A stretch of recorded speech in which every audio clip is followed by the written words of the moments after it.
नमस्कार मंडळी. सह्याद्री वाहिनीच्या हॅलो सह्याद्री या कार्यक्रमात मी मानसी आंबडेकर तुम्हा सर्वांचं मनपूर्वक स्वागत करते. मंडळी, स्वामी विवेकानंद असं म्हणाले होते की फ्युचर बिलॉंग्स टू एंटरप्रेन्योर्स. म्हणजे एखाद्या देशाची उगवती पिढी ही उद्योजक असली पाहिजे. म्हणजे नोकऱ्या करणारीच नाही तर नोकऱ्या देणारी झाली पाहिजे. तर खऱ्या अर्थाने तो देश सशक्त समर्थ होऊ शकतो.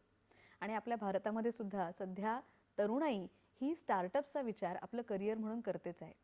या स्टार्टअप्सना बळ मिळण्यासाठी, त्यांना अधिक सक्षम करण्यासाठी सरकारी पातळीवर अनेक योजना उपलब्ध आहेत. त्यांच्यासाठी अनेक कर्ज सुलभतेने मिळवून देणाऱ्या योजना आता तयार झालेल्या आहेत आणि त्यांचा उपयोग करून तरुणाई सध्या उद्योजकतेकडे वळते आहे. आपल्या वेगवेगळ्या कौशल्यांचा, क्षमतांचा विकास करून आपण व्यावसायिक व्हावं अशी स्वप्न पाहणाऱ्या या तरुण पिढीला गरज आहे ती मार्गदर्शनाची. आणि त्यासाठीच कार्यरत असणारे केशव कांबळे सर आज आपल्या कार्यक्रमात सहभागी झालेले आहेत. नमस्कार सर. नमस्कार मॅडम. खादी ग्रामोद्योग आयोग जो आहे आपल्या भारताचा, त्याचे संयुक्त माजी मुख्य कार्यकारी अधिकारी म्हणून त्यांनी काम केलेलं आहे. आणि त्याचबरोबर ते स्वतः अन्न तंत्रज्ञ म्हणजे फूड टेक्नॉलॉजिस्ट आहेत. आणि या शेती आणि शेतमालावर आधारित जी उत्पादनं आहेत त्यांच्या उद्योगांसाठी वेगवेगळ्या प्रकारे व्यावसायिकांना सरकारी पातळीवरचे लाभ कसे मिळतील यासाठी ते मार्गदर्शनही करत असतात. तर आजच्या कार्यक्रमामध्ये तुम्हाला युवकांना आणि ज्या महिला आहेत, गृहिणी आहेत, त्यांना सुद्धा वेगवेगळ्या प्रकारचे नवे उद्योग, नवे व्यवसाय कसे करता येतील याच्याबद्दलचं मार्गदर्शन ते करणार आहेत. आजचा विषय आपण पाहूया. हॅलो सह्याद्रीमध्ये आज केशव कांबळे सर आपल्यासोबत आहेत आणि MSME म्हणजेच मायक्रो, स्मॉल आणि मिनी या वेगवेगळ्या प्रकारच्या ज्या इंडस्ट्रीज आहेत त्याच्यासाठीचं स्वतंत्र मंत्रालय आहे, त्याच्यासोबत त्यांनी काम केलेलं आहे. तर सर, या मंत्रालयाची सुरुवात कशी झाली आणि या छोट्या प्रमाणावरचे जे उद्योग आहेत त्यांचं भारतीय अर्थव्यवस्थेमधलं स्थान काय आहे? अतिशय चांगला क्वेश्चन विचारला मनशीजी. आपल्याला सांगायला आनंद वाटेल की MSME minister of micro, small and medium enterprises हे गव्हर्नमेंट ऑफ इंडियाचं एंटरप्राइजिंग आहे. आणि त्याच्या अंतर्गत खादी ग्रामोद्योग आयोग हे मेजर आहे. त्याच्यामध्ये MSME DIचं आहे, त्याच्यामध्ये नॅशनल NSIC आहे, कॉयर बोर्ड्स आहे, अशा 4-5 डिपार्टमेंट आणि स्किल डेव्हलपमेंट ट्रेनिंग प्रोग्राम असे 5 त्याच्यामध्ये मोठे उद्योग आहेत.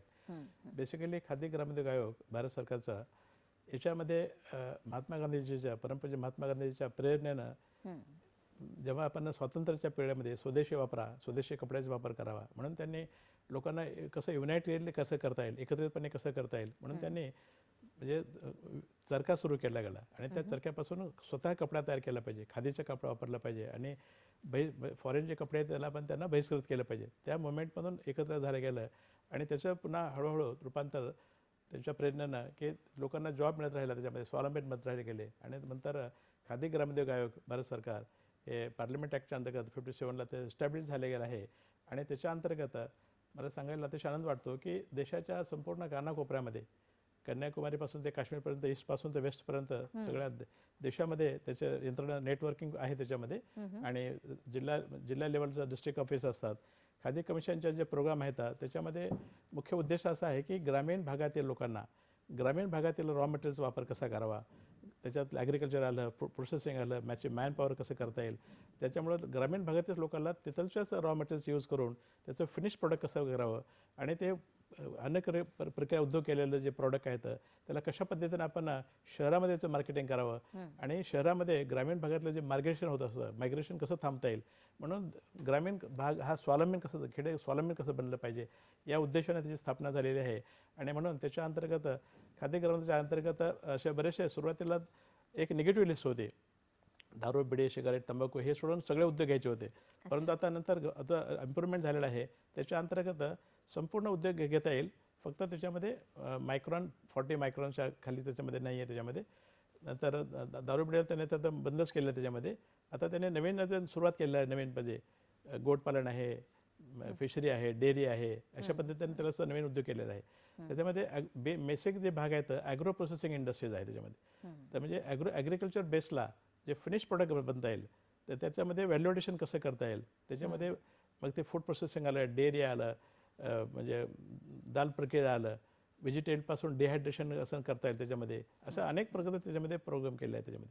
त्याच्यानंतर मधुमक्षी पालन हा एक प्रकार आहे ॲग्रो फॉरेस्ट इंडस्ट्रीजमध्ये त्याच्या येतोमध्ये. आणि बी किपिंगचा पालन आपल्याला शेतामध्ये आपल्याला फक्त मधाचा ते वापर करता येतं एवढंच फक्त माहीत आहे. परंतु हनीबी हे एक अशी क्वीन राणी आहे की संपूर्ण कुटुंब एकत्र होते त्याच्यामध्ये आणि त्या संपूर्ण कुटुंबाला त्या हनीबीच्या कॉलनीला हनीचं उत्पादन केलं जातं आणि त्या उत्पादनातून नुसतं हनीतच मिळतो पण त्याच्यापासून रॉयल जेलीसुद्धा बनला जातो. तर रॉयल जेली हा एक असं म्हणजे प्रोडक्ट आहे की त्याला अँटीजिंग प्रॉपर्टीज येतात. ते आपल्या इंडियामध्ये फार कमी प्रमाणात आहेत, परंतु आता त्याचं आपण हळूहळू त्याचं टेक्नॉलॉजी डेव्हलपमेंट केलेलं आहे. वसुंधराजी म्हणजे जेव्हा मॅडम होते, वसुंधरा शिंदे जेव्हा मिनिस्टर होते त्या काळामध्ये आम्ही इंडियन डेलिगेशन घेऊन चियांगमाईला गेलो होतो त्या ठिकाणी आणि प्रॅक्टिकली त्याचं कसं प्रोडक्शन केलं पाहिजे, रॉयल जेलचं प्रोडक्शन कसं केलं पाहिजे, एक्सट्रॅक्शन कसं केलं पाहिजे, कॉलनीचं कंडिशनिंग कसं केलं पाहिजे आणि याचा पुन्हा देशामध्ये आपण त्याचा प्रचार सुरू केलेला आहे आणि बऱ्याच ठिकाणी त्याचा ते चालू आता उद्योग चालू आहे त्याच्यामध्ये. दुसरं आहे की त्याच्यामध्ये वेनमचा फार मोठा उपयोग केला जातो. तर ते हनी बीपासूनच आपण वेनम तयार केलं जातं आणि वेनमचा उपयोग कॅन्सरसाठी ट्रीटमेंट केला जातो. तर बरेचसे असे हनीचे उद्योजक आहेत, त्यांना ट्रेनिंग दिलेलं आहे. त्याच्यामध्ये खादी कमिशन सेंट्रल बी रिसर्च इन्स्टिट्यूट पुण्याला एक आशियामधले नंबर 1 इन्स्टिट्यूट आहे. त्यामध्ये हे सर्व ट्रेनिंग प्रोग्राम दिले जातो त्याच्यामध्ये आणि शेतकऱ्यांसुद्धा आतापर्यंत बॅचेस घेतले जातात त्याच्यामध्ये आणि नंतर पुन्हा त्याच्यामधून आता एक स्वरोजगार त्यांना कसं करता येईल म्हणून आपण प्राईम मिनिस्टरची एक योजना आहे आदरणीय मोदी साहेबांची की स्वीट रिव्होल्युशन, मधुमक्खी क्रांती कसे केलं पाहिजे. तर हे बी किपिंगचा वापर, मधुमक्खीचा वापर शेतीसाठी क्रॉप पॉलिनेशनसाठी कसा करायला पाहिजे ते खादी कमिशनचे आमचे जेवढे काही ट्रेनिंग सेंटर आहे त्याच्यामध्ये त्या माध्यमातून आम्ही त्यांना ट्रेनिंग दिलं जातो त्याच्यामध्ये. आणि बीचं कसं म्हणजे मायग्रेशन कसं केलं पाहिजे, कॉलनी मेंटेन कशी केली पाहिजे, क्वीनचं मल्टिप्लिकेशन कसं केलं पाहिजे, अशा बरेच ठिकाणी करून त्या शेतीला म्हणजे कुठल्या शेतीला पण त्याला म्हणजे ठेवलं पाहिजे. आणि त्याच्यामध्ये देशामध्ये आपण एक त्याचा म्हणजे चार्ट बनवलेला आहे की कुठल्या देशामध्ये कुठल्या राज्यामध्ये कुठलं म्हणजे आता क्रॉपिंग आहे त्या क्रॉपिंग पॅटर्नला आपण मायग्रेशन करत असतो त्याच्यामध्ये. तर हा एक मोठा उद्योग आहे त्याच्यामध्ये. त्यासाठी आम्ही ते क्लस्टर प्रोग्राममध्ये आतापर्यंत सुरू केलं होतं की एकाच ठिकाणी जवळजवळ 250 ते 300 बी किपर्स असले पाहिजे आणि एक NGO त्याला मदत करते एका सेटअप करण्यासाठी. आणि त्या काळामध्ये स्फूर्तीच्या स्कीम फॉर म्हणजे रिवायवलमध्ये ट्रेडिशनल इंडस्ट्रीज एक स्फूर्ती नावाची स्कीम आहे. त्या अंतर्गत आपण 3 करोडपर्यंत ग्रँट देतो त्याच्यामध्ये, 100% ग्रँट त्याच्यामध्ये. त्या ठिकाणी त्या NGO जे आहे ते एक कॉमन फॅसिलिटी सेंटर सेटअप करतं जेणेकरून की बी किपर्सचं ते एक्स्ट्रॅक्शन करणार, या ठिकाणी येऊन त्याचं ते कलेक्शन करणार, प्रोसेसिंग करणार, स्टँडर्डायझेशन करणार, बॉटलिंग करणार आणि गव्हर्नमेंटच्या नियमाप्रमाणे जे काय त्याचं FSIचं स्टँडर्ड आहे ते स्टँडर्ड मेट आउट करणार आहे. आपल्याला सांगायला अध्यक्ष म्हणजे आठवतं की जेव्हा मी डायरेक्टर बी किपिंग होतो तर त्या काळामध्ये पूर्ण देशातले सॅम्पल आपण कलेक्ट केले होते त्याच्यामध्ये स्टेट वाईज. आणि सगळ्यात जास्त म्हणजे खादीचा हा शुद्ध माल असतो. खादीचा जो म्हणजे हनी आहे अतिशय शुद्ध खादी असते त्याच्यामध्ये, त्याचं कुठल्याही प्रकारचं भेसळ करत नाही. बऱ्याच नावाने आपल्याला खादीच्या म्हणजे हनीच्या नावाने आपल्याला आदर्शन दिसायला येतं. म्हणून आपल्याला हे एक महत्त्वाचं आहे की ज्या ठिकाणी खादी ग्रामोद्योगचं म्हणजे प्रोडक्ट आहे त्याला प्राधान्य दिलं पाहिजे त्याच्यामध्ये. हनी मिशन आपलं आहेच भारताचं आणि त्याचबरोबर खूप मोठ्या प्रमाणात कच्चा माल हा ग्रामीण भागामध्ये तयार होतो आज सुद्धा. पण ग्रामीण युवक हे गावामध्येच राहून शेती करण्यासाठी फारसे उत्सुक दिसत नाहीत.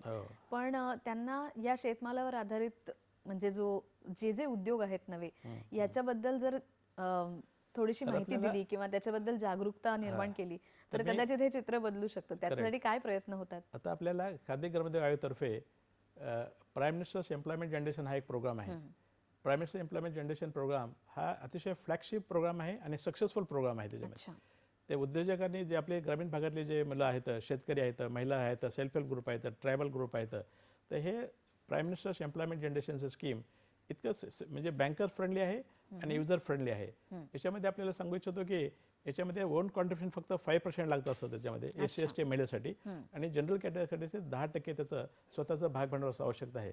आणि शहरामध्ये आपण 25% देतो आपल्याला फायनान्स, 25 लाखापर्यंत फायनान्स त्याचं अवेलेबल आहे. 25 ते 50 लाख, आता 50 लाख झालेलं आहे त्याच्यामध्ये.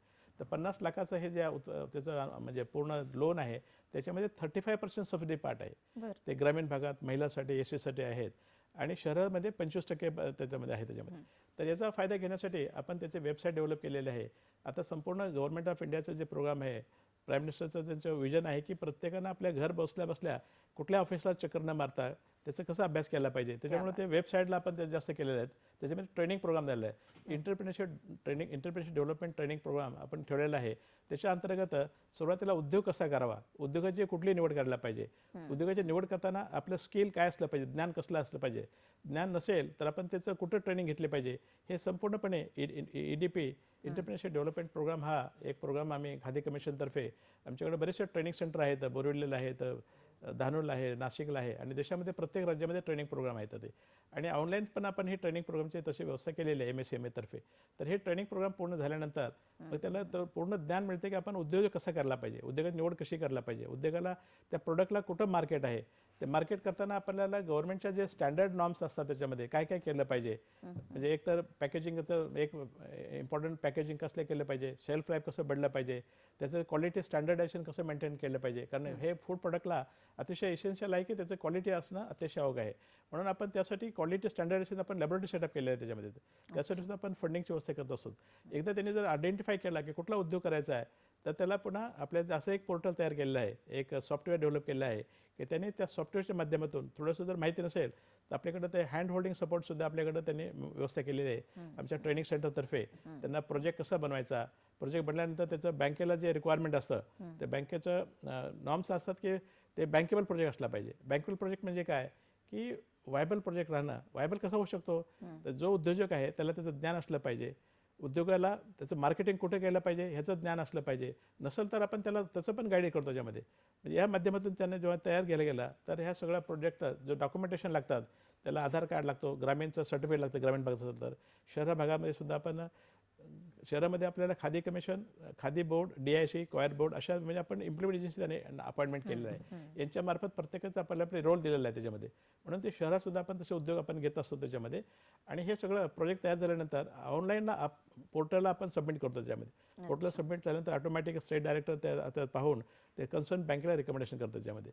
तर हे एक अतिशय प्रक्रिया आहे. बँकचं महत्त्वाचं काम आहे की त्याचं बेसिक क्रायटेरिया त्यांना फुलफिल केलेलं आहे का नाही, इंडस्ट्री स्पेसिफिक त्याने क्रायटेरिया फुल केलं की नाही, त्याचं ज्ञान आहे का नाही, जे काही कोटेशन घेतलेलं आहे त्याचं बरोबर आहे का नाही त्याच्यामध्ये. म्हणून त्याला पूर्णपणे त्याचं प्रोजेक्ट रिपोर्ट कंप्लीट झाल्यानंतर बँकेबल प्रोजेक्टचा DPR तयार झाल्यानंतर आपण त्याला बँकेला जातात. आणि आपण म्हणतो की बँका अतिशय कोऑपरेटिव्ह आहेत. आपण बँका जे सपोर्ट करतात की प्रोजेक्ट जर व्हायबल असेल, एंटरप्रेन्योरशिप जर जेन्युइन इंटरेस्ट घेत असेल, त्याचं म्हणजे महत्त्वाचं सिव्हिल रिपोर्ट चांगला असलं पाहिजे, कुठले लोन त्यांना डिफॉल्टर झालं पाहिजे त्याच्यामध्ये. कारण बँकेला हे सगळं म्हणजे बँकेचं RBIचे नॉर्म्स आहेत म्हणून त्याने त्याचं काळजी घेणं आवश्यक आहे. जर समजा आपला सिव्हिल रिपोर्ट बरोबर नाही आहे, त्याचं बँकेबल त्याचं स्वतःचं क्रेडिट खराब आहे त्याच्यामध्ये, आणि त्याचं सुद्धा ओन कॉन्ट्रिब्युशन कमीत कमी 5% ओन कॉन्ट्रिब्युशन SC/ST मेनसाठी असलं पाहिजे. आणि वुमेनसाठी सुद्धा त्याचा 5% दिलेलं आहे. जनरलसाठी 25% त्याचं म्हणजे 10% कॉन्ट्रिब्युशन असलं पाहिजे ते. तर हे झाल्यानंतर बँक त्याचं क्रेडिबिलिटी पाहते त्याच्यामध्ये अप्राईज करून 2 महिन्याच्या आत म्हणजे मॅक्झिमम 3 महिन्याच्या आत त्याला म्हणजे हे करतो. त्याच्यामध्ये 35% सबसिडी पार्ट आहे ते. अतिशय त्या म्हणजे हे उद्योग कुठले करायचं तर आपण जास्त करून उद्योग आपण त्यांना सांगत असतो की उद्योगाला की जर त्याचं जर नॉलेज असेल, समजा फूड इंडस्ट्री नॉलेज असेल तर महिलांनी त्याचे पापड उद्योग आहे, मसाला उद्योग आहे, मिरच्या उद्योग आहे, थोडंसं ॲडव्हान्स जाऊन म्हणजे आपल्या शेतीलापूरक उद्योग असेल समजा, जेवढा आपल्याला भाजीपाला वेस्ट होत जातो तर भाजीपाल्याला आपल्याला डिहायड्रेशन कसं करता येईल ते सुद्धा आपल्याला इक्विपमेंटचे आपण त्याला सप्लाय करतो त्याच्यामध्ये. थोडक्यात प्रक्रिया केलेली सगळे शेतमालाचे. नंतर हे त्याचं म्हणजे हे 50 लाखापर्यंत उद्योग आहे त्याच्यामध्ये. आणि दुसरा आहे सर्व्हिस उद्योग आहे त्याचा. सर्व्हिस उद्योग म्हणजे कसं आहे की शहरामध्ये प्रोडक्शन होऊ शकत नाही, म्हणजे जास्त जागा नसते म्हणलं त्याच्यामध्ये. तर शहरामध्ये जास्तीत जास्त E-कॉमर्स बिझनेस चालू शकतो, मोबाईल फूड व्हॅन चालू शकतं, नंतर बऱ्याचशा अशा गोष्टी आहेत की ब्युटी पार्लर आहे त्याच्यामध्ये, कारण फूड ट्रक म्हणजे फूड ऑन व्हील त्याच्यामध्ये आहेत. असे बरेचसे फ्रँचायझी आपण त्याला देतात. आणि त्याच्यामध्ये कमी 25 म्हणजे आता 20 लाखापर्यंत त्याला आपण फायनान्स व्यवस्था केली त्याच्यामध्ये. तर हे एक सगळ्यात शहरासाठी दिलेलं आहे. अच्छा, या सगळ्या उत्पादनांना शहरामधनं मागणी आहेच, म्हणजे भारत काय म्हणायचं, भारतापुरतं बोलायचं तर त्याच्या शहरी भागामध्ये पण मागणी आहे आणि ग्रामीण भागातही मागणी आहे, पण बाहेरच्या देशांमध्ये सुद्धा त्यांना खूप मागणी वाढते. तर भारतातनं हा सगळा माल बाहेरच्या देशांमध्ये पाठवणं आणि त्याच्यासाठी लागणाऱ्या सगळ्या परवानग्या, त्याच्यासाठी लागणारे म्हणजे सगळी आर्थिक पाठबळ हे सुद्धा MSME मंत्रालय देतं का? आता मी सांगतो की MSME तर्फे आता नवीन जे आता त्याचे डेफिनेशन झालेले आहे. आता MSME micro small and medium enterprises. Micro म्हणजे त्याचं इन्व्हेस्टमेंट आणि टर्नओव्हरच्या बेसिसवर त्याचा म्हणजे डिव्हिजन केलं आहे.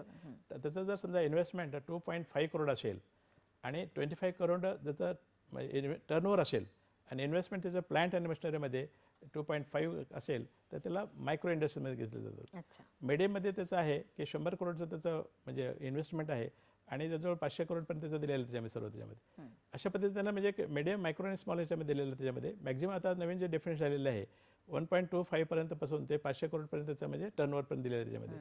तर याला जर आपण जर विचार केला तर मोठे उद्योगसुद्धा आपण घेता येतात. आता छोटे छोटे उद्योग करून म्हणजे त्याचं टर्नओव्हर होऊ शकत नाही जास्तमध्ये.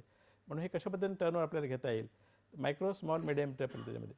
तर हे त्याच्यामध्ये आपण 2.5 करोडपर्यंतपासून ते जवळजवळ 1.25 करोडपर्यंत आपल्याला त्याच्यामध्ये फायनान्स केलं जातं त्याच्यामध्ये. तर ह्यासाठी मग जे आता मोठे उद्योग आहेत, समजा आता आपण क्लस्टर उद्योग घेतला गेला, डाळ प्रक्रिया उद्योग घेतले गेले, तर डाळ प्रक्रिया उद्योगासाठी जवळजवळ 1 करोड ते 2 करोडपर्यंत फंडिंग लागतं त्याच्यामध्ये. तर MSMEच्या ज्या उद्योग आहेत मोठ्या ह्याच्यामध्ये त्याचं ते सुद्धा बँकेचे जे नॉर्म्स आहेत, तर बँक काय पाहते की त्याचं ओन कॉन्ट्रिब्युशन हे थोडंसं म्हणजे मोठं असल्यामुळं ओन कॉन्ट्रिब्युशन त्याचं 20% असलं पाहिजे. आणि नंतर 80% हे बँक त्याला म्हणजे फायनान्स करते. सहाय्य करते. विशेष म्हणजे आपण विचार कराल की हे सगळं करताना बँकेचा नॉर्म असत की त्यांना सिक्युरिटी दिली पाहिजे. जर उद्योग चांगला असेल, त्याला मार्केटेबिलिटी प्रोडक्ट असेल, तर CGT MSME तर्फे आपण त्याला क्रेडिट गॅरंटी स्कीमची व्यवस्था केलेली आहे. आता जवळजवळ नवीन आता जे बँकेचं डेफिनेशन आहे त्याच्याप्रमाणे RBIच्या गाईडलाईनप्रमाणे 10 करोडपर्यंत कोलॅटरल फ्री लोन अवेलेबल आहे त्याच्यामध्ये. हां, तर त्यासाठी सुद्धा म्हणजे आपण CGT SMEचं त्याचं ते पोर्टल आहे त्याच्यामध्ये पूर्ण गाईड दिलं असतं त्याच्यामध्ये. आणि खादी कमिशनसुद्धा आमच्या PMGPच्या ज्या स्कीम आहेत इतर म्हणजे क्रेडिट गॅरंटी स्कीम CDBच्या बरोबर टायअप केलेलं आहे. आणि जे जिनायत केस असतात तर ते थ्रू बँकेतर्फे प्रपोज जातं त्याच्यामध्ये आणि बँक त्या क्रेडिट गॅरंटी स्कीमला कव्हर करून नंतर त्यांना त्याचं प्रपोजल दिलं जातं त्याच्यामध्ये. तर हे सुद्धा अतिशय महत्त्वाचं आहे. आणि म्हणून म्हणजे हे जे प्रोडक्ट बनतात मोठ्या प्रोडक्ट, तर या प्रोडक्टला MSME तर्फे खादी कमिशनतर्फे एक्सपोर्ट कसं करता येईल, तर खादी कमिशन निश्चितपणे जर एक्सपोर्ट प्रमोशन कौन्सिल त्याला स्टॅटस दिलेलं आहे त्याच्यामध्ये. तर आम्ही इंटरनॅशनल बिझनेससाठी जे उद्योजक आहेत त्यांना आम्ही फॉरेनच्या म्हणजे फॉरेन कंट्रीमध्ये कुठल्या कंट्रीमध्ये कुठले एक्झिबिशन आहेत त्यासाठी MSME तर्फे खादी कमिशनतर्फे आम्ही उद्योजकाला बाहेर पाठवतो. त्याच्यामध्ये त्यांचं जायचा किराया फ्री असतो. तिथं कन्सेशन लेटर त्यांना म्हणजे स्टॉल दिला जातो आणि हे त्याचं जिथे काय ऑर्डर मिळेल त्याला नंतर मोठ्या प्रमाणामध्ये सपोर्ट केला जातो. आता आपण जर समजा ऑर्डर जास्त प्रमाणात असेल तर याला RBIच्या एक्झिम बँकतर्फे किंवा कुठलीही बँकतर्फे ऑर्डर बेस असल्यावर त्यांना क्रेडिट गॅरंटी त्याला म्हणजे फंडिंग केली जातात त्याच्यामध्ये. तर हे मोठ्या प्रमाणात त्याची आवश्यकता आहे त्याच्यामध्ये सर्व. आपण याबद्दल अजून भरपूर माहिती तुमच्याकडनं घेणार आहोत आणि युवा उद्योजकांसाठी मार्गदर्शनही. पण आता मात्र वेळ झाली एका छोट्याशा विश्रांतीची. भेटूया छोट्याशा विश्रांतीनंतर. विश्रांतीनंतर मंडळी आपण पुन्हा भेटलेलो आहे आणि आज आपण बोलतो आहोत युवकांच्यासाठीच्या नव्या किंवा उद्योजकतेमधल्या संधींच्या बद्दल. सर, मला तुम्हाला विचारायचं आहे की तुम्ही बरीच वर्ष नवीन जे स्टार्टअप करणारे युवा व्यावसायिक आहेत त्यांना मार्गदर्शन करत असता. एखाद्या तरुणाला असं वाटलं की माझ्या कौशल्यांचा वापर करून मला काहीतरी व्यवसाय करायचा आहे, तर त्यांनी तयार केलेलं एक बिझनेस मॉडेल तुम्ही पाहता. तर तुमच्या मते एक आदर्श बिझनेस मॉडेल कसं असावं, त्याच्यामध्ये काय काय असावं आणि कुठल्या कुठल्या गोष्टींचा विचार केलेला असावा? अतिशय म्हणजे प्रॅक्टिकली आणि बहुत इम्पॉर्टंट क्वेश्चन तुम्ही विचारलेला आहे की आयडियल प्रोजेक्ट कसा असावा. तर आयडियल प्रोजेक्ट आणि त्याला कसं बँक त्याला म्हणजे फायनान्स करू शकते हा त्याच्यातला महत्त्वाचा प्रोजेक्ट आहे. तर सध्या रायझिंग इंडस्ट्रीज आपण म्हणतो, उगवत्या म्हणजे उद्योग कुठले आहेत त्याच्यामध्ये. तर त्याच्यामध्ये फूड प्रोसेसिंग उद्योग हा एक महत्त्वाचा आहे. वेलनेस इंडस्ट्रीचा दुसरा पार्ट आहे त्याच्यामध्ये. नंतर एक्सपोर्ट ओरिएंटेड जे काही प्रोडक्ट आहेत, ॲग्रिकल्चर बेस्ड प्रोडक्टला त्याला आता जास्त म्हणजे पद्धत दिलेलं आहे. तर आपण जे आयडिया कशी डेव्हलप करायची त्याच्यामध्ये, तर स्टार्टअप इंडियातर्फे मिनिस्ट्री आपण MSME तर्फे त्याला सुद्धा आपण फंडिंग करतो. आणि स्टार्टअपला जर आपण जर विचार केला तर त्या आयडियाच्यासाठी इन्क्युबेशन सेंटर आपण सेटअप केलं आहे त्याच्यामध्ये. IIT दिल्ली आहेत, बॉम्बे रोल केला त्याच्यातर्फे इन्क्युबेशन सेंटर आहेत की त्याच्या आयडियावरून त्यांना तसं कसं डेव्हलप करायचं त्याचं टेक्नॉलॉजिकल आस्पेक्ट असेल तर त्याला टेक्नॉलॉजी कुठून प्रोव्हाइड करता येईल, टेक्नॉलॉजी झाल्यानंतर त्याला हँड होल्डिंग सपोर्ट कसं करता येईल, त्या प्रोडक्टला आपण कुठं मार्केटिंग करता येईल, त्या प्रोडक्टचं स्टँडर्डायझेशन युनिकनेस कसा राहील. तर हे सगळं त्याचं स्टार्टअप इंडियामध्ये गव्हर्नमेंटच्या स्कीममध्ये आपण त्याला कव्हर केलं असतं त्याच्यामध्ये. आणि आदर्श म्हणजे बेस्ट जे उद्योग असतात त्याच्यामध्ये ज्या उद्योगाला म्हणजे मार्केट ओरिएंटेड आहेत. आता उदाहरणार्थ MSME तर्फे 358 प्रोडक्ट्सला प्रिफरन्शियल त्याचा म्हणजे ट्रीटमेंट आहे. म्हणजे MSME तर्फे रजिस्ट्रेशन केलेले जे उद्योग आहेत त्या 358 उद्योगालाच फक्त गव्हर्नमेंट ऑफ इंडियाच्या पब्लिक प्रोक्युरमेंट पॉलिसीमध्ये त्यांना घेतलं जातं. म्हणून आपण या माध्यमातून जर घेतलं गेलं की ह्या प्रोडक्टला ऑलरेडी मार्केट गव्हर्नमेंट सपोर्ट केलेला आहे. पब्लिक प्रोक्युरमेंट पॉलिसीतर्फे या प्रोडक्टला गव्हर्नमेंटनं त्यांनी चॅनलाइज केलेलं आहे. मग अशा जर आपण उद्योग निवडले गेले त्याच्यामध्ये पूर्ण लिस्ट आपली MSMEच्या वेबसाईट दिली आहे त्याच्यामध्ये. तर तो एक महत्त्वाचा आहे की त्याला मार्केट ओरिएंटेड कसं असलं पाहिजे. आणि दुसरी गोष्ट त्याचं टेक्नॉलॉजिकल आस्पेक्ट आहे. आता जे काय सध्या अवेलेबल आहे त्याच्यापेक्षा इनोव्हेशन कसं आहे. आता उदाहरणार्थ ऑर्गॅनिक बेस्ड प्रोडक्टला जास्त डिमांड आहे, मिलेट बेस्ड प्रोडक्टला अतिशय डिमांड आहे. तर हे असे प्रोडक्ट जर त्यांनी आपण आयडेंटिफाय केले किंवा वेलनेसचं काही प्रोडक्ट आहे त्याच्यामध्ये, तर या प्रोडक्टला कशा पद्धतीनं त्यांना म्हणजे स्टँडर्डायझेशन, क्वालिटी त्याचं महत्त्व दिलं पाहिजे की हे कसं how it is beneficial for the, आपण कसं त्याला महत्त्वाचं आहे, बरोबर. त्याच्या न्यूट्रिशन व्हॅल्यू त्याच्या कशा चांगल्या आहे त्याच्यामध्ये, आणि लॉंगिटिव्हिटी कशी वाढते, इम्युनिटी कशी वाढते. तर अशा काही प्रोडक्ट आहेत त्याच्यामध्ये की त्याला आपण तसा जर निवड केली गेली तर त्याला मार्केट इझिली अवेलेबल राहतं. त्याच्यामध्ये बँक सहजासहजी फायनान्स करते आणि त्याला इन्क्युबेशनमध्ये त्याला ट्रेन केल्यामुळे, इन्क्युबेशन सेंटर ट्रेन केल्यामुळं त्याला मार्केट एक्सपोर्टमध्ये कसं उभं करता येईल. म्हणून ह्याला सध्या अशा ज्या आयडिया घेऊन मुलं येतात त्याला बरेचसे म्हणजे फंडिंगला तयार असतात, त्याला क्राउडिंग फंडिंग म्हणतात किंवा पिचिंग करून त्याचा म्हणजे प्रोडक्ट देतात त्याच्यामध्ये, तर ते इझिली अवेलेबल असतात आणि गव्हर्नमेंट ऑफ इंडिया त्यांना बरेचसे कन्सेशन दिले त्याच्यामध्ये. काही युवकांना मात्र थोडी स्पर्धेची भीती वाटते. म्हणजे आपण सुरू केलेला हा उद्योग समजा नाही चालला तर काय करायचं ह्याची थोडीशी भीती वाटते. तर मग अशा वेळेला एक ऑल्टरनेटिव्ह म्हणून, एक पर्याय म्हणून त्यांनी कुठल्या कुठल्या उद्योगांचा विचार करावा? ॲक्च्युली हा चांगला म्हणजे आपल्या ग्रामीण भागातील मुलांचा असा होतो की आपण उद्योग कसं करणार, आपल्याला काय नॉलेज नाही आहे. परंतु सगळ्यात महत्त्वाचं कसं आहे की जेव्हा त्यांनी आमच्याकडे जे एंटरप्रेन्योरशिप डेव्हलपमेंट प्रोग्राम हा 1 महिन्याचा कोर्स असतो, ते रेसिडेन्शियल कोर्स असतो त्याच्यामध्ये. तर जसा किंवा काही 15 दिवसाचे काही कोर्स येतात कमिशनतर्फे घेतात, तर हे कोर्सेस केल्यानंतर त्याच्या सुरुवातीला उद्योगाला काय पाहिजे असतं, त्याचं कॉन्फिडन्स बिल्डिंग पाहिजे असतं. मी जे करणार आहे ते सक्सेसफुली उद्योगच होणार आहे त्याच्यामध्ये, फेल्युअरचा क्वेश्चन्स येणार त्याच्यामध्ये. आणि दुसरी गोष्ट की त्या उद्योगाला काही जे सक्सेसफुल उद्योग आहेत, आता खादी कमिशनतर्फे जे बेस्ट उद्योजकचे आमच्याकडे लिस्ट आहे, त्याला प्रेसिडेंट अवॉर्ड दिलेला असतं, त्याला प्रेसिडेंट अवॉर्ड उद्योजक असतात त्याच्यामध्ये. तर कधी कधी जे उद्योजक आहेत त्यांनी अशा काही सक्सेस स्टोरीज आम्हाला विजिट केलं पाहिजे त्यामध्ये, की आपण ते कसे सक्सेसफुल झाले आहेत, ते फेल्युअर झालेच नाही त्याच्यामध्ये. सक्सेसफुल उद्योजक जर विचार केला गेला तर 2 गोष्टी महत्त्वाच्या आहेत, त्याची क्वालिटी, क्वांटिटी, कंटिन्युअस सप्लाय. या 3 गोष्टी जर ध्यान दिलं गेलं तर निश्चितपणे तो सक्सेस होऊ शकतो. फेल्युअर होण्याचं एकच कारण आहे की उद्योजकता जेव्हा उद्योजक सुरू करतो, ग्रामीण भागातल्या जे मुलं करतात, इथं त्यामध्ये एक लॅक ऑफ अवेअरनेस, त्याच्यामध्ये अवेअरनेस नाही आहे पहिल्या गोष्टीत, कॉन्फिडन्स नाही आहे.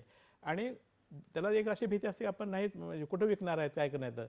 परंतु सध्या ग्रामीण भागातले जे प्रोडक्ट आहेत अतिशय चांगले प्रोडक्ट आहेत त्याच्यामध्ये, आणि खादी कमिशनतर्फे त्याला पूर्ण होल्डिंग सपोर्ट दिला जातो त्याच्यामध्ये, की क्वालिटी स्टँडर्ड कसं डेव्हलप केलं पाहिजे, पॅकेजिंग डेव्हलपमेंट कसं केलं पाहिजे, शेल्फ लाईफ कसं वाढलं पाहिजे, आणि हायजेनिकली कसं मेंटेन केलं पाहिजे. ह्या सगळ्या गोष्टी ते केल्यामुळं निश्चितपणे या प्रोडक्टला अतिशय डिमांड असतं. आणि ग्रामीण भागातल्या आपल्याला माहीत आहे की हँडमेड प्रोडक्टला आहेत, तर हँडमेड पेपर आहेत, हँडमेडचं आमचं इंडस्ट्री फार मोठी इंडस्ट्री आहे हँडमेड पेपरची खादी कमिशन ती. तर अशा बसल्या बसल्या जे काही म्हणजे अल्टरनेट उद्योग आहेत त्याच्यामध्ये, एक तर पॅकेजिंग उद्योग अतिशय चांगला आहे, पॅकेजिंग उद्योग आहे, फूड इंडस्ट्री उद्योग आहे, सर्व्हिस इंडस्ट्री अतिशय चांगली आहे त्याच्यामध्ये, ई कॉमर्स अतिशय चांगला उद्योग आहे. तर हे ग्रामीण भागातील उद्योग किंवा शहरात भागात उद्योगांना निवड करताना आपलं ज्ञान वाढवणं अतिशय आवश्यकता आहे. आणि बिना ज्ञानाचं, बिना त्याचं टेक्निकल नोहावचं जर उद्योग करायचं म्हटलं तर त्याला म्हणजे पुढे अडचणी येऊ शकतात. म्हणून त्यांनी सक्सेस स्टोरी आपण डेव्हलप केलं पाहिजे, त्याचं एक रोडमॅप तयार केला पाहिजे. प्रोजेक्ट रिपोर्ट जेव्हा तयार करतो तो CA तयार करतो, परंतु CAला आपण हे करतो. आता जसं आता मी ऑल इंडियाचा कन्सल्टन्सी ऑल इंडिया लेवलला ग्लोबल कन्सल्ट आपण करतो, असे काही बरेचसे लोक असतात त्याच्यामध्ये की त्याला हँड होल्डिंग सपोर्ट करतात. स्टँड ऑफ इंडियामध्ये आपण काही NGO सेटअप केले आहेत त्याला. तर रिपोर्ट कसा बनवायचा त्याच्यामध्ये, स्टँड ऑफ इंडियाची एक अतिशय महत्त्वाची स्कीम आहे त्याच्यामध्ये, की रिपोर्ट कसा बनवायचा, त्याच्या बनवण्यासाठीच काही संस्था आयडेंटिफाय केल्या आहेत, काही CA आयडेंटिफाय केले आहेत. नंतर ते अपलोड कसं करायचं तर हे त्यांना माहीत नसतं. म्हणून हे सगळं त्याच्या स्टँड ऑफ इंडियातर्फे त्याला संपूर्णपणे त्याची माहिती दिली जाते. आणि ते दिल्यानंतर पुन्हा जेव्हा आपण प्रोजेक्ट सबमिट करतो तर बँकेला आपण जेव्हा सबमिट केल्यानंतर ताबडतोब त्या बँकेचा एक रिपोर्ट येतो की यू आर एलिजिबल बेनिफिशरी, तुम्ही त्याला योग्य बेनिफिशरी आहात. किंवा त्याच्याकडे जर ट्रेनिंग नसेल तर किंवा त्याच्यामध्ये काही जर शॉर्टफॉल असेल, नॉलेज नसेल तर लागतं की तुम्ही ट्रेनी एंटरप्रेनर्स आहात. मग त्या पद्धतीने त्याला आपण बॅकवर्ड सपोर्ट करतो. म्हणून म्हणजे मला सांगायचं आहे की आपण कुठल्या अवस्थेमध्ये आपण कधीही म्हणजे असं भीती निर्माण केली नाही पाहिजे की आपल्यामध्ये खूप म्हणजे आत्मशक्ती आहे. आपल्या ग्रामीण भागातले लोक सध्या जास्त म्हणजे उद्योजक आहेत त्याच्यामध्ये, शेतीचा सारखा एवढा कठीण उद्योग म्हणजे ते करतात आणि ते आपल्याला अन्नदात्याच्या रूपाने काम करतात. म्हणून त्याने संघटित होऊन आपलं स्वाभिमान निर्माण केला पाहिजे. आणि ते काय म्हणजे त्यांच्याकडे शेती आहे, छोटी जरी शेती असली तरी त्याच्यावरती छोटं एक पॉलीहाऊस आहेत म्हणा, पॉलीहाऊस पण आपण ते घेऊ शकतात. ज्यामध्ये शेतकरी एखादं फ्रूट कल्टिवेशनचं घेऊ शकतात त्याच्यामध्ये की व्हेजिटेबलचं ऑर्गॅनिक त्याचं कल्टिवेशन करू शकतात, मेडिसिन प्लांट कल्टिवेशन करू शकतात, केन बांबूचं कल्टिवेशन आहे. हे सगळे जे उद्योग आहेत ना त्याला अतिशय म्हणजे ग्रामीण भागातले जे आपले मुलं आहेत, शेतकरी आहेत, त्यांनी सुद्धा म्हणजे आपण शेती कन्व्हेन्शनल शेती करण्यापेक्षा ह्याला व्हॅल्युडेशन शेती कसं केलं पाहिजे, ज्या शेतीला मार्केट आहे. आता बरेचसे आपण पाहिलं तर की टिंबरवूडला सुद्धा चांगलेच त्याच्यामध्ये हे आहे हो त्याच्यामध्ये. हो हो अशा बरेच म्हणजे आपण घेतो. आणि जे छोटे छोटे शेतकरी आहेत तर आपण एक कॉन्ट्रॅक्ट फार्मिंगच्या रूपाने एकत्र त्याला केलं झालं, त्याला नाबार्डतर्फे आपण त्याला त्याच्या योजना त्याच्या असतात त्याच्यामध्ये कॉन्ट्रॅक्ट फार्मिंग करून सगळ्या शेतकऱ्याला एकत्र करून त्यांना म्हणजे ए टू झेड्स ऑटोमायझेशन शेती कशी अवेलेबल येणाऱ्या काळामध्ये मजूर अवेलेबल नाहीत, म्हणून पेरणीपासून ते पॅकिंगपर्यंत ऑटोमायझेशन शेतीचं आपल्याला करण्यासुद्धा गव्हर्नमेंटच्या योजना आहेत त्याच्यामध्ये. त्याला नाबार्डचे फंडिंग असते, स्टँड अप इंडियातर्फे फंडिंग असते. आणि स्टँड अप इंडियाच्या फंडिंगला आपल्याला सांगू शकतो की SC ST आणि महिलांना 1 कोटीपर्यंत लोन देतं. आता ते 2 कोटी झालेले त्याच्यामध्ये. अच्छा हां, आणि जनरल सुद्धा म्हणजे SC ST एक्सक्लुसिव्ह स्कीम त्याच्यामध्ये स्टँड अप इंडियामध्ये ते स्कीम आता त्याचं रिवाईज होत आहे. गव्हर्नमेंट ऑफ इंडियाचे त्याचे फ्लॅगशिप प्रोग्राम आहे, ते रिवाईज होऊन आता त्याला नवीन येत आहे.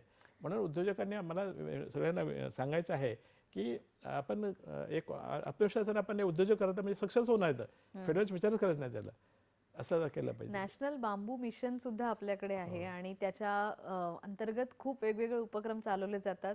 बांबूपासून तयार होणारी जी उत्पादनं आहेत म्हणजे शेती योग्य पण असतील आणि रोजच्या वापरामध्ये जी अगदी दागिन्यांपासून वेगवेगळ्या प्रकारची उत्पादनं तयार केली जातात, ही सगळी कौशल्याधारित उत्पादनं आहेत. तर या कौशल्यांचं जे ट्रेनिंग आहे किंवा ही कौशल्य विकसित करण्यासाठीचे जे कार्यक्रम आहेत हे भारतभरामध्ये आणि मुख्यतः महाराष्ट्रामध्ये कुठे कुठे घेतले जातात? आता ॲक्च्युली हे बांबू कल्टिवेशनचं जे आहे अतिशय फ्लॅगशिप प्रोग्राम आहे गव्हर्नमेंट ऑफ इंडियाचा आहे.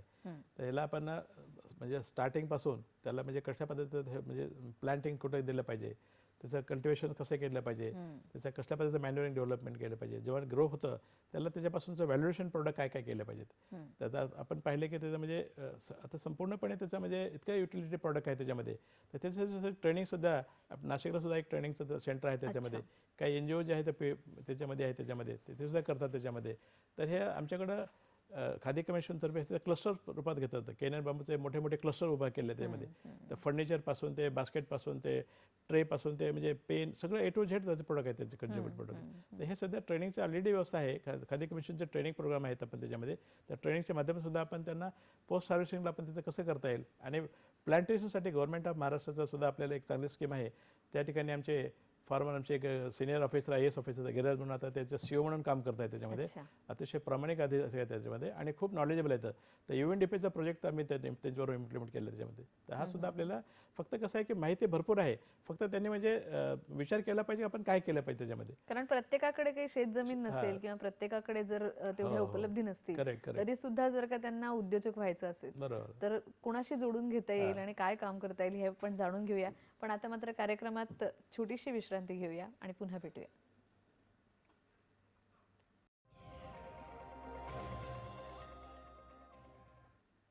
मंडळी, आपण हॅलो सह्याद्रीमध्ये आज बोलतो आहोत युवकांसाठी नव्या व्यावसायिकतेच्या संधींच्या बद्दल आणि आज आपल्याला मार्गदर्शन करण्यासाठी आपल्यासोबत आहेत केशव कांबळे सर. सर, मला विचारायचं आहे की आपल्या बऱ्याचशा तरुणाईसोबतच महिला वर्ग मोठ्या प्रमाणामध्ये व्यावसायिकतेकडे वळतोय आणि त्याच्यापैकी बरेचसे होमप्रेन्युअर्स आहेत, म्हणजे आपल्या घरीच राहून त्यांना काहीतरी उद्योग व्यवसाय करायचा आहे. तर हे जे होमप्रेन्युअर्स आहेत त्या अर्थातच मायक्रो इंडस्ट्रीचा भाग आहेत, पण त्यांच्यापैकी बऱ्याच जणी अशा असतात की त्या एकत्र येऊ शकत नाहीत किंवा त्यांचा जो काही व्यवसाय असतो त्याचं ते रजिस्ट्रेशन करू शकत नाहीत. तर अशा होमप्रेन्युअर्ससाठी सुद्धा रजिस्ट्रेशन करण्यासाठी काही सोय MSME मंत्रालयाने केलेली आहे का आणि ऑनलाईन त्याचं रजिस्ट्रेशन करता येणं शक्य आहे का? म्हणजे थोडंसं त्यांच्या उद्योजकतेमध्ये त्यांच्या व्यवसायामध्ये कंटिन्युएशन राहावं. कारण बऱ्याचशा होमप्रेन्युअर्सचं असं होतं की खाण्याच्या वस्तू किंवा आपल्या कौशल्यांवर आधारित काही वस्तू त्या बनवतात, काही बॅचेस विकतात आणि त्याच्यानंतर ती निर्मिती बंद होऊन जाते. असं होऊ नये आणि त्यांच्या व्यावसायिकतेला थोडासा प्रोत्साहन मिळावं याच्यासाठी काय काय करता येऊ शकतं? अतिशय फारच चांगला क्वेश्चन आहे. आपल्याला सांगायला आनंद वाटेल की लिज्जत पापड हे महिलांची 7 महिलांना एकत्र मिळून सुरुवात केलेली आहे त्याच्यामध्ये. आणि आज लाखो महिला पूर्ण देशभर म्हणजे पापड बनवतात, लोणचं बनवतात, बरेचसे प्रोडक्ट बनवतात, ते फ्लोअर बनवतात त्याच्यामध्ये. असे एवढे प्रोडक्ट बनतात की त्यात एक खूप मोठी इंटरेस्ट झालेली आहे. म्हणजे महिलांची ताकद कशी आहे तर लिज्जत पापडचं जर सक्सेस स्टोरी जर पाहिलं तर आपल्याला कळून येईल की महिलांनी एकत्र येणं आवश्यक आहे. महिलांनी इंडिव्हिज्युअल महिलांना सुद्धा फंडिंग होऊ शकते, पण सेल्फ हेल्प ग्रुपच्या माध्यमातून जर एकत्र आलं 20-25 महिला एकत्र थोडंसं केलं गेलं आणि एक ग्रामीण त्यांना आता शहरामध्ये समजा पाहिलं तर शहरामध्ये सध्या कशाची जास्त गरज आहे तर आता समजा क्लाउड किचन आहे. खरंय. क्लाउड किचनला अतिशय डिमांड आहे. त्यांनी क्लाउड किचनमध्ये जे आता जे लागतं तर म्हणजे भाजी पोळी त्याच्यामध्ये ते फक्त त्याने प्रोडक्शन तिथे करायचं आणि मार्केटिंगला तसं ऑनलाईन त्याचं टाईप केलं तर खूप मोठ्या प्रमाणात त्याचा उद्योग होऊ शकतो. त्याचा हा एक चांगला सक्सेसफुल बिझनेस आहे. दुसरा असा एक बिझनेस आहे की त्याला गव्हर्नमेंटचं सुद्धा फंडिंग अवेलेबल आहे. याला सुद्धा प्रत्येकाला फंडिंग 50 लाखापर्यंतचं फंडिंग खादी कमिशन देतं. त्याला इझिली तुम्हाला सहजासहजी म्हणजे देता येतं त्याच्यामध्ये. त्याच्यामध्ये ओन कॉन्ट्रिब्युशन कमी असतं. सगळ्यात इझिली 50 लाखापर्यंतची स्कीम पाहिजे तर खादी ग्रामोद्योग आयोगाचं सध्यात महत्त्वाचं म्हणजे आहे. आता गव्हर्नमेंट ऑफ महाराष्ट्रसुद्धा chief ministers employment generation program CMEGP program त्याच्यामध्ये तर ते सुद्धा 50 लाखाचं त्याला फंडिंग आहे त्याच्यामध्ये आणि 35% सबसिडी आहे ग्रामीण भागामध्ये आणि शहरामध्ये 25% सबसिडी आहे. आपल्याला फोन येतोय कार्यक्रमामध्ये. अनिता आपल्याला प्रश्न विचारता आहेत मुंबईहून. नमस्कार. नमस्कार, आपला प्रश्न विचारा. खादीचे किंवा हँडलूमचे प्रॉडक्ट खूप महाग असतात, म्हणजे स्पेशली क्लोथ. तर त्याचं काही कमी म्हणजे कॉमन पब्लिकला ते घेणं खूप कठीण होतं, कारण की आजकाल इतकं बाकीचं इतकं स्वस्त मिळतं ऑनलाईन वगैरे. तर त्याचं म्हणजे कोणी सपोज बिझनेस करायचा असेल तरी पण एवढा महाग कोणी घेणार नाही, तर त्यांना थोडं त्याच्यासाठी तुम्ही काही करू शकतात का? सबसिडीज किंवा काही उपलब्ध आहे? पहिली गोष्ट आहे की खादी ग्रामोद्योगचे जे म्हणजे खादी तुम्ही म्हणता ना, ते खादीमध्ये cotton khadi, muslin khadi, silk khadi, उलन खादी अशा अनेक प्रकारच्या खादीचे 4 प्रकार त्याच्यामध्ये. आणि हे जे प्रोडक्ट आहेत तर हँडस्पन हाताने विणलेले हाताने बुनलेले प्रोडक्ट असतात. त्याच्यामुळे हँडस्पन हँड ओव्हन असल्यामुळं त्याचं ते कॉस्ट आहे त्याची किंमत त्याची जास्त असते. परंतु आता बाजारामध्ये खादीला अतिशय इतके डिमांड आहे, आपण जे म्हणतात तसं नाही आहे. त्याच्यामध्ये खादीचं आता आपले आदरणीय पंतप्रधान मोदी साहेबांनी खादीसाठी एवढा मोठा प्रचार प्रसार केलेला आहे की प्रत्येक ऑफिसमध्ये खादीचं म्हणजे पब्लिक प्रोक्युरमेंट पॉलिसीमध्ये त्यांनी आता बरेचसे आपल्या दिल्लीला आम्ही पोलिसांसाठी गणवेश दिले गेलेले आहेत. पण पब्लिक प्रोक्युरमेंट पॉलिसीसाठी रेल्वेला लागणारे बेडशीट आहेत, ब्लँकेट्स आहेत, नंतर हॉस्पिटलसाठी लागणारे जे ते म्हणजे टॉवेल्स टोपी आहे त्याच्यामध्ये अशा मोठ्या प्रमाणात त्याच्यामध्ये. आणि कपडे जर आपण विचार केला तर तसं नाही आहे. हे जे ऑर्गॅनिक कॉटनपासून म्हणजे आपण तयार करतो त्याच्यामध्ये हँडस्पन हँडवोन आहे त्याच्यामध्ये. आता आपण बऱ्याच ठिकाणी आपण पाहिलं खादीचं जे क्वालिटी आहे ते खादीचं जे स्पेशालिटी आहे की ज्यांना म्हणजे त्याचं आपलं शरीर महत्त्वाचं आहे, तर उन्हाळ्यामध्ये थंड असतं, थंडीमध्ये गरम असतं त्याचं. तर अशा प्रकारचे कॅरेक्टर त्याच्यामध्ये आहेत. आता आपण सिल्कचं पाहिलं तर प्युअर सिल्क आपल्याला कुठंच मिळत नाही आहे. म्हणजे सिल्क वर्मपासून आपण ते खादी बनवतो त्याच्यामध्ये. बाजारातले जे खादी आहे ते आर्टिफिशियल सिल्क असतं त्याच्यामध्ये, गरम असतं त्याच्यामध्ये. हे हेल्थ इको फ्रेंडली असतं, त्याला हेल्थ अतिशय पोषक असतात. आणि असा एक म्हणजे गट आहे म्हणजे पब्लिक आहेत त्याला प्युअर खादी जर पाहिजे तर वाटेल ते प्राइस द्यायला तयार असतात त्यामध्ये. तर तसं प्रश्न नाही आहे. आपण फक्त वाटतो की तसं नाही आहे तसं. पण त्याला स्वस्त करायचं म्हणजे कसं आहे की गव्हर्नमेंटचं स्टँडर्ड रेट द्यायचं. स्पिनर वेव्हरला ठराविक म्हणजे आपण त्याला दिलं आहे, कारण हे त्याला एक कपडा बनवायला सिल्क साडी बनवायला जवळजवळ महिना लागतो त्याच्यामध्ये सर्व ते असं. म्हणजे नंतर बाकीचे जे प्रोडक्ट आहेत ते हँडस्पन हँडवून बनतात. जे कपडा आम्हाला बनवायला ज्याच्यामध्ये हँड म्हणजे आपण जे सूत आहे ते सुद्धा हातानं केलं असतं. या सगळ्या फॅक्टरमध्ये त्याचं महाग वाटतं, परंतु ते आपण गव्हर्नमेंटनं जे काय केलेलं आहे की त्याला रेट ऑफ इंटरेस्ट जे आपलं बनवले आहेत खादी बनवलेले त्याला 4% रेट ऑफ इंटरेस्ट आहे त्याच्यामध्ये. हे विशेष म्हणजे ते इंटरेस्ट सबसिडी स्कीम म्हणतात त्याच्यामध्ये. इंटरेस्ट सबसिडी स्कीम म्हणजे 4% फक्त त्यानं मॅन्युफॅक्चरनं जर घ्यावं आणि बाकीचे जे रेट ऑफ इंटरेस्ट बँकेचं आहे 8% 12% जे असेल ते बॅलन्स जे फंड आहे ते बँक देत असते त्याच्यामध्ये. म्हणून जर समजा आपण माझं असं सर्वांना आव्हान आहे की जर आपण खादीचा प्रचार प्रसार करणं आवश्यक आहे, त्यासाठी आपल्याला खादीचं रजिस्ट्रेशन करणं आवश्यक आहे, खादी सर्टिफिकेट घेणं आवश्यक आहे. आता तुम्हाला बऱ्याच ठिकाणी पाठवेल की तुम्ही खादीचं दुकान म्हणून जाता, परंतु ते सगळं बोगस दुकान असतात. त्याच्यामध्ये फ्युरिश खादी असतात. त्याच्यामध्ये ज्या दुकानावर म्हणजे खादीच्या शॉपवर खादी ग्रामोद्योग आयोगद्वारा मान्यताप्राप्त असं असेल तर अशाच ठिकाणच्या खादी शुद्ध खादी असतात. ज्या दुकानातून फक्त खादी म्हणजे महिला खादी ग्रामोद्योग असं लिहितात ना, ते नाही. त्याला दुकानाला सर्टिफिकेशन केलं असतं. म्हणजे त्याच्यामध्ये हँडस्पन हँडवोन हा त्याचा म्हणजे धागा असतो आणि त्याच्यामध्ये पूर्ण खादी कमिशनचं कंट्रोल असतं. खादी कमिशन त्याला फायनान्स करतं, खादी कमिशन अशा प्रोडक्टला मार्केटिंग करतं. तर जे काय ते असा महिला उद्योग आहेत जर आपण छोटे आपण त्याचं म्हणजे खादीच्या सर्टिफिकेशन घेऊन आपण जर इंडिव्हिज्युअल पण घेता येतं किंवा ग्रुप नसतं घेऊ शकता त्याच्यामध्ये. तर तसं घेतलं तर तुम्हाला त्या मार्केटिंगला खूप उपलब्ध आहे. खादी मार्केटिंगसाठी आपण दर महिन्याला प्रत्येक राज्यामध्ये कुठे ना कुठेतरी स्टेट लेवल एक्झिबिशन असतं त्याच्यामध्ये. अच्छा. तर जे काही प्रोडक्ट बनतात ना, खादीचे कपडे आहेत, शर्ट आहेत, ब्लँकेट आहेत, टावेल आहेत, हँडकर्चिप आहेत, त्या एक्झिबिशनमध्ये त्यांचं पूर्ण प्रोडक्शन संपलं जातं त्यामध्ये. बरं. नंतर गव्हर्नमेंटला सुद्धा आमच्याकडं पब्लिक प्रोक्युरमेंट पॉलिसीमध्ये आपण त्याला ते गव्हर्नमेंट सप्लाय करू शकतात प्रत्येक डिपार्टमेंटला, हे सुद्धा अतिशय महत्त्वाचं आहे. म्हणून हा महाग जो प्रकार आहे तसं नाही आहे. तर आपण त्याच्यामध्ये जर डिटेल घेतलं तर आमच्या तुम्ही प्रत्येक राज्यामध्ये एक स्टेट ऑफिस असतं. खादी बोर्डाचा एक CEO असतो त्याच्यामध्ये, आणि जिल्ह्याला खादी ग्रामोद्योगचा अधिकारी असतात त्याच्यामध्ये. तर तुम्ही जरी माहिती काढली की त्याचं आपण त्याला ट्रेनिंग केलं जातं. खादी कशी बनवायची, चरखे कुठून घ्यायचे, लोम कुठून घ्यायचे, त्याला डाईंग कसे करायचे, हे सगळ्या प्रकारचं प्रक्रिया त्याच्यामध्ये केलं जातं. म्हणून असं जनरल क्वेश्चन करून त्याच्यामध्ये हे करणार नाही की आपण जर उतरलो त्याच्यामध्ये तुम्हाला वाटेल की हा अतिशय चांगला उद्योग आहे आणि त्याला सस्टेनेबल उद्योग आहे. त्याला तुम्ही आपलं काम करत असताना सुद्धा तुम्ही हा सुद्धा उद्योग करू शकता. तुम्ही म्हणजे कुठे थोडासा टाइम दिला तर आणि तुम्ही ठराविक प्रोडक्ट घ्या तुम्ही. आता बरेचसे आमच्या मागच्या कोरोना काळामध्ये आमचे फार मोठ्या प्रमाणात त्याचे म्हणजे ते मेडिकल जे होते प्रोडक्ट त्याच्यामध्ये उत्पादन केलं गेलं. खाली हँडकर्चिप घ्या, चांगली हँडकर्चिप घेतली तर त्याला खूप डिमांड आहे त्याच्यामध्ये. उर्मिला सावंत आपल्याला प्रश्न विचारतात वरळी इथून. हॅलो हॅलो, नमस्कार. तुमचा प्रश्न नमस्कार, विचारा. मी उर्मिला सावंत बोलते वरळीवरून. की मॅडम, माझा एक असा प्रश्न होता की ह्याच्या व्यवसायाच्या वेगवेगळ्या संधी आहेत, पण त्यासाठी लागणारं भांडवल कसं उभं करायचं, त्यासाठी कोणाला आपण म्हणजे यासाठी काही नियम आहेत का, की कोणाला भेटावं लागतं का, किंवा ते भांडवल सहजासहजी आपल्याला मिळू शकतं का, यासाठी कोणती कागदपत्र किंवा काय असं आम्हाला उपलब्ध करून घ्यावं लागतं, हा मला सरांना एक प्रश्न विचारायचा आहे. ओके. थँक्यू. तर मॅडम तुमचा क्वेश्चन अतिशय एकदम बरोबर आहे.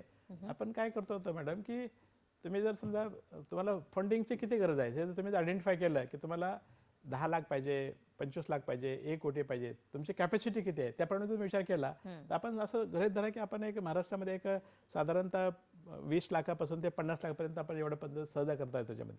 तर यासाठी खादी ग्रामोद्योग आयोगतर्फे, खादी ग्रामोद्योग बोर्डतर्फे हे म्हणजे कमिशनचे ज्या प्रोग्राम आहेत ना madam, prime ministers employment generation program, Maharashtra गव्हर्नमेंटचा chief ministers employment generation program, याच्यातर्फे 50 लाखापर्यंत मॅक्झिमम त्याला लोन दिलं जातं. आणि ते लोन देण्यासाठी जे डॉक्युमेंट लागतात, सगळ्यात महत्त्वाचं डॉक्युमेंट आहे की तुमचं आधार कार्ड, तुमचं उद्योग रजिस्ट्रेशन पाहिजे त्याच्यामध्ये. तर तुम्ही त्या उद्यमी रजिस्ट्रेशन करण्यासाठी आमच्याकडं स्टेट ऑफिसला तुम्हाला मदत केली जाईल, किंवा आपण काही म्हणजे ई-कॉमर्स पोर्टल्स आहेत तिथं जाऊन सुद्धा आपल्याला त्या उद्योग रजिस्ट्रेशन करणं अतिशय आवश्यक आहे त्याच्यामध्ये.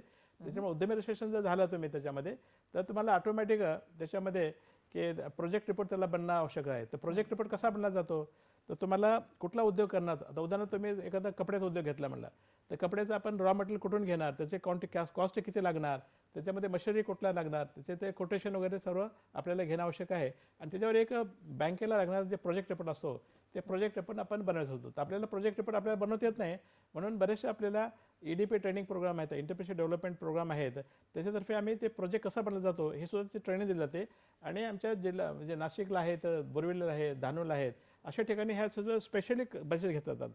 तर हे डॉक्युमेंटेशन एकदा आपण तयार केलं गेलं आणि नंतर त्याचं ते त्या प्रोजेक्टमध्येच आपण जेव्हा बनतो जातो तर आपल्यासुद्धा म्हणजे CAनं प्रोजेक्ट बनवला, पण आपण सुद्धा माहीत झालं पाहिजे की प्रोजेक्टमध्ये कुठले मशीन आहे, त्याचं उत्पादन किती काढणार आहेत, आपण ते कुठे विकणार आहेत, हे सुद्धा आपण त्याचं जाणून घेणं आवश्यक आहे. जेव्हा तुम्हाला ते सगळं डॉक्युमेंट झाल्यानंतर प्रोजेक्ट रिपोर्टला मॅडम ऑनलाईन सबमिशन असतं, त्यामध्ये कुठल्या ऑफिसला जायची गरज नाही आहे. आपल्याला माहिती नसल्यामुळं आपण ऑफिसला चक्र मारतात, तिथे कधी कधी त्यांच्या म्हणजे योग्य मार्गदर्शन मिळत नाही आहे. म्हणून सगळं हे प्राईम मिनिस्टर ऑफ इंडियाने, मोदी साहेबांनी सगळं ऑनलाईन केलेलं आहे त्याच्यामध्ये. आणि ऑनलाईन केल्यामुळे फक्त तुम्हाला जवळच्या लोकल सेल्फ तिथं आहे त्याच्यामध्ये, किंवा सायबरच्यामध्ये काही त्याच्यामध्ये आहेत, ई-कॉमर्सचे लोक आहेत त्याच्यामध्ये, किंवा सर्व्हिस सेंटर आहेत त्याच्यामध्ये, आपले उद्योग, आपले सरकार उद्योग आहेत त्याच्यामध्ये. तर तुम्ही सगळं डॉक्युमेंट ऑनलाईन सबमिट करायचं. ऑनलाईन सबमिट केल्यानंतर स्टेट डायरेक्टला ते रिपोर्ट जातो, स्टेट डायरेक्ट रिपोर्ट गेल्यानंतर ते बँकेला रिफर करतात. म्हणून आपल्याला त्याचं 2 बँकेचं नाव देणं आवश्यकता आहे. त्या एरियामध्ये कुठल्या कुठल्या बँक आहेत त्याचं 2 आपलं नाव देणं आवश्यकता आहे त्याच्यामध्ये. तर हे प्रोजेक्ट सबमिट झाल्यानंतर आपण विचार करायला पाहिजे की मी जे उद्योग करतोय ते मला त्या उद्योगाचं ज्ञान आहे. ज्ञान नसेल तर त्याचं कुठून ज्ञान घेता येईल त्याचं आपल्याला माहिती देता येईल तुम्हाला. तुम्ही त्याच्यामध्ये पूर्ण दिलेलं आहे, त्याच्यामध्ये सेंटरची माहिती दिलेली आहे.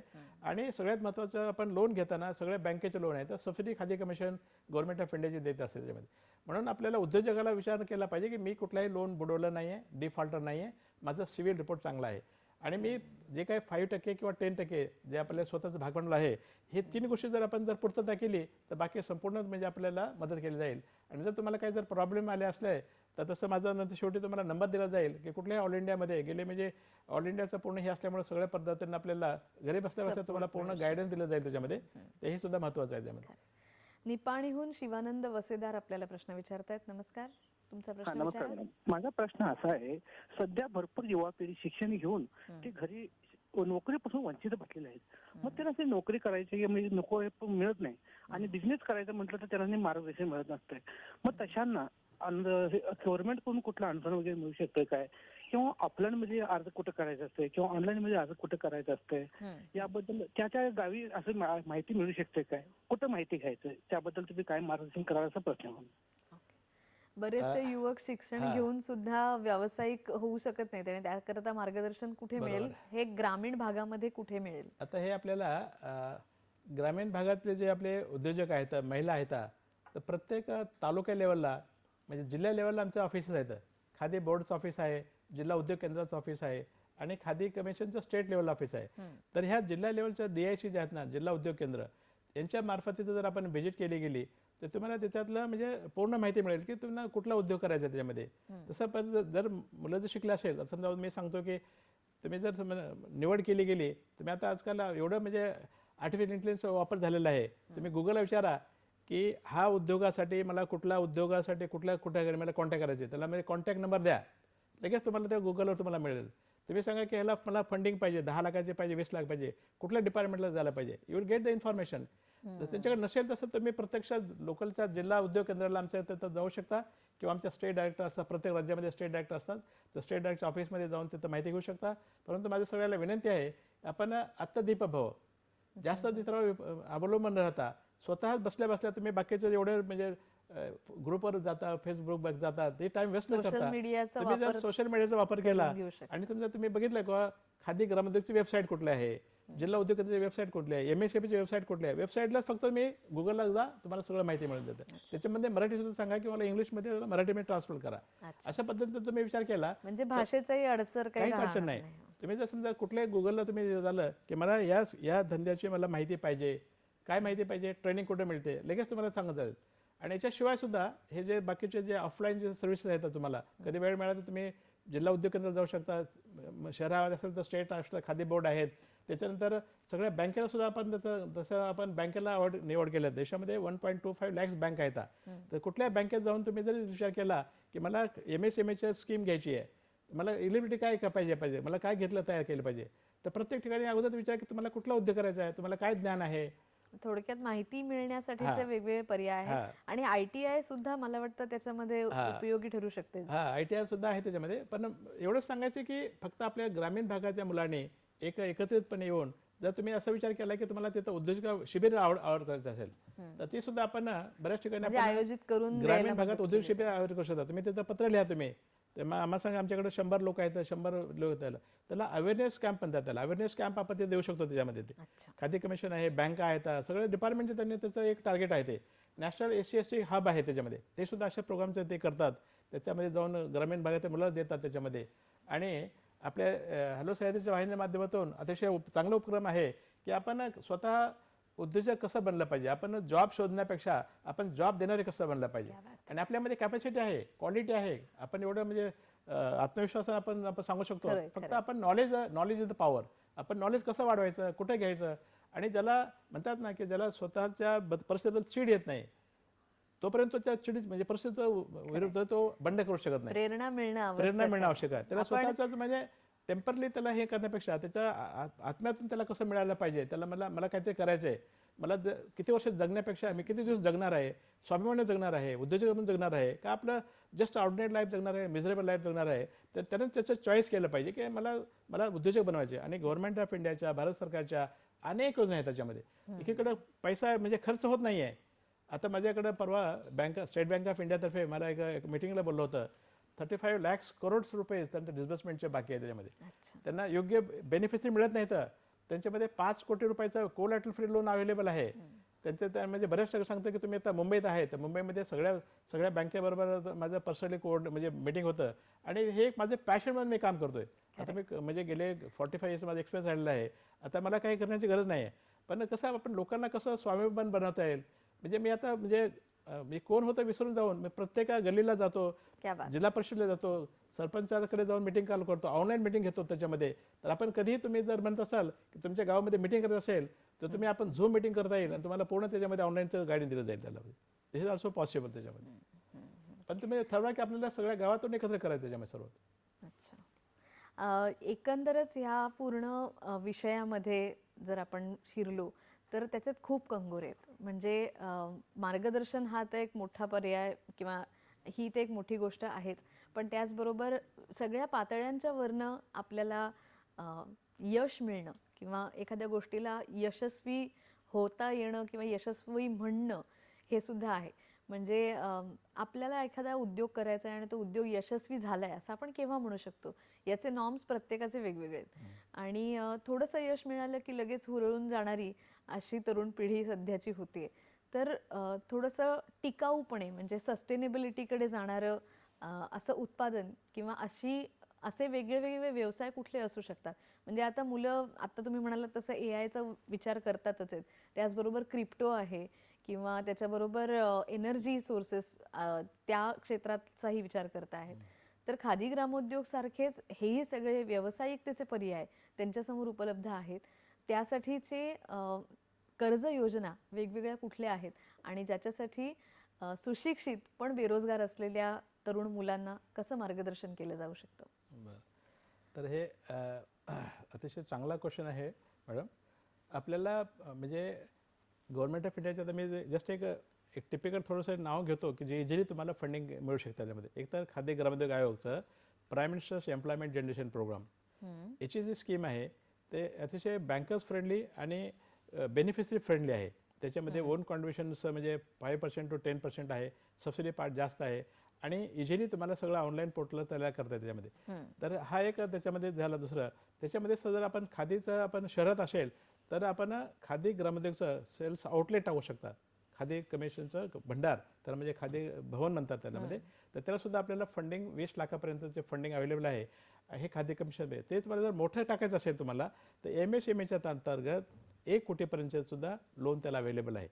तुम्ही म्हणजे पैशाचा प्रश्न नाही आहे, म्हणजे फंडिंगचा प्रश्न नाही आहे की तुम्हाला किती घ्यायचं आहे, तुमची कॅपॅसिटी किती ॲब्सॉर्ब करण्याची आहे, स्वतःचा भाग म्हणून किती देऊ शकता त्यावर त्याचं आहे.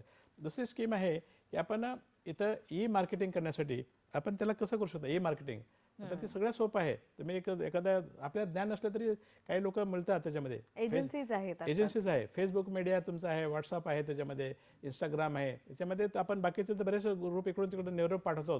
तर या माध्यमातून तुम्ही जर करू शकाल तर कॉमर्स बिझनेस सुरुवातीला फार मोठ्या प्रमाणात आता चालू आहे त्याच्यामध्ये. जे आता कॉमर्स म्हणजे अमेझॉन सारखे प्रोडक्ट आहेत, ते अमेझॉन त्याच्याकडे प्रोडक्ट नाही काही नाही, फक्त ती सर्व्हिस यूज करतात त्याच्यामध्ये. म्हणून आपण अशा पद्धतीने सर्व्हिस घेतले पाहिजे की त्याला सस्टेनेबल राहू शकेल. सस्टेनेबलसाठी आता 2 गोष्टी महत्त्वाच्या येतात. एक तर आपण प्रोडक्शन उतरलं पाहिजे. प्रोडक्शन उतरलं म्हणजे त्याला तुम्ही सस्टेनेबल राहू शकता. तुम्ही कुठलाही एखादा समजा आता शेतकरी आहात आपण, तर डेअरीचा व्यवसाय करणं अतिशय सोपं आहे. खादी कमिशनतर्फे 20 लाखापर्यंत त्याला डेअरीसाठी फायनान्स केलं जातं. बकरी पालन आहे, गोट पालन आहे. तर ह्याला म्हणजे 20 लाखापर्यंत हे सहजासहजी कमिशन तरी दिलं जातं.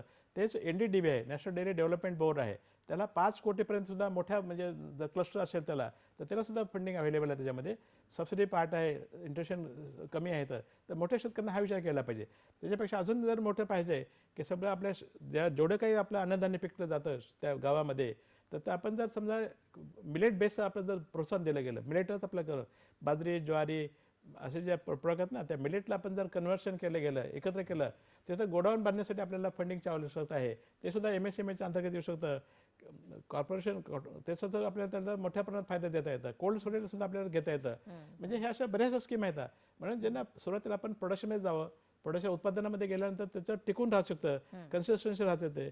आणि सर्व्हिस इंडस्ट्री सुद्धा केलं तर तुम्ही त्याच्यामध्ये ज्ञान जर घेतलं तर कमीत पैशामध्ये तो म्हणजे मार्केटिंग करता येतं. किंवा एखादं मोबाईल मार्केटिंग तुम्ही व्हॅन घ्या, मोबाईल एक गाडी मिळते त्याला, सगळं फूड प्रोडक्ट्स आहे, तुम्ही गाडीतून मोबाईल मार्केटिंगचं करा.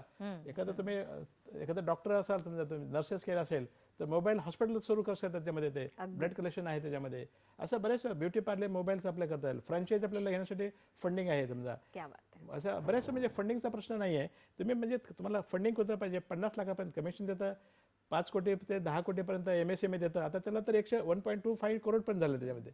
एवढं फंडिंग आपल्याला अवेलेबल त्याच्यामध्ये ते 250 कोटीपर्यंत सुद्धा थोडक्यात फंडिंग फक्त तरुणांनी स्वतःहून थोडी तयारी पुढे दाखवावी, येणं- त्यांच्यासाठी खूप पुढे येणं आवश्यक आहे.